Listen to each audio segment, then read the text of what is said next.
জীবনের প্রতিটি মুহূর্তেও আল্লাহর একটি নিদর্শন।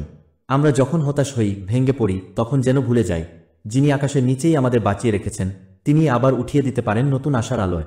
আল্লাহ কখনো বান্দার দোয়া ফেরান না, তবে সময়টা তার হিকমতের উপর নির্ভর করে। হতাশা নয়, ভরসা রাখো। তোমার কষ্ট যখন সইতে না পারো, তখন মনে রেখো নিশ্চয়ই কষ্টের সঙ্গে স্বস্তিও রয়েছে।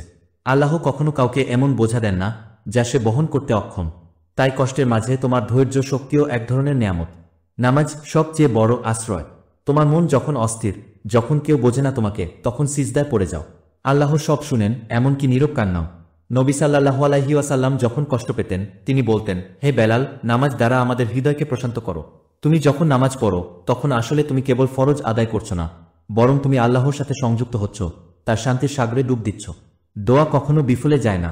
তোমার প্রতিটি চোখের পানি, প্রতিটি আহাজারি আল্লাহ জানেন। হয়তো তুমি এখন যা চাও তা তিনি দিচ্ছেন না, কারণ তিনি জানেন তোমার জন্য তার চেয়ে উত্তম কিছু অপেক্ষা করছে।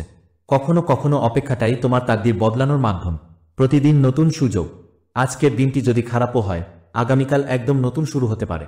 আল্লাহ সুবহানাহু ওয়া তাআলা সবসময় তাওবার দরজা খুলে রেখেছেন। তুমি যদি সত্যিকারের অনুতপ্ত হও, তাহলে আল্লাহ তোমার সমস্ত গুনাহ মাফ করে দিতে পারেন, এমনকি তা যদি পাহাড় সমান হয় তবু। নিজের উপর বিশ্বাস রাখো, আল্লাহর উপর ভরসা রাখো। জীবনে কখনো হেরে যাওয়াটা শেষ নয়, বরং হাল ছেড়ে দেওয়াটাই পরাজয়। তোমার ব্যর্থতা হয়তো একমাত্র সিঁড়ি যা তোমাকে সফলতার দরজায় পৌঁছে দেবে।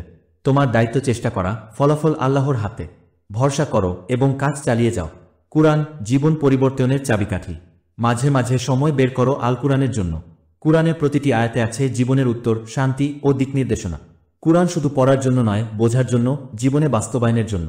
শেষ কথা, তুমি যতই পাপী হও, আল্লাহর রহমত তোমার পাপের চেয়ে অনেক অনেক বড়।